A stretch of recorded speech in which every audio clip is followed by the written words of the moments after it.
જય શ્રી કૃષ્ણ, જય દ્વારકાધીશ મિત્રો. આજે આપણે અધ્યાય 18નો 8મો શ્લોક સમજીશું. દુઃખ મિત્યેવ યત્કર્મ કાય કલેશ ભ્યાત્યજેત સકૃત્વા રાજસં ત્યાગમ નેવ ત્યાગ ફલમ લભેત.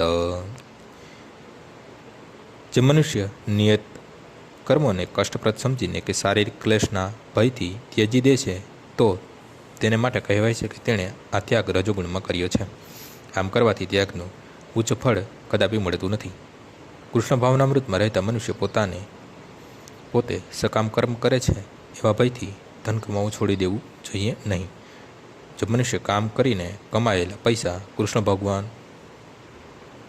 ભાવનામૃતમાં વાપરે અથવા સવારમાં વહેલા ઉઠીને દિવ્ય કૃષ્ણ ભાવનામૃતમાં ઉન્નતિ કરી શકતો હોય તો તેણે ડરના માર્યા અથવા આવા કામ કષ્ટપ્રદ છે એમ માની તેમનો ત્યાગ કરવો જોઈએ નહીં.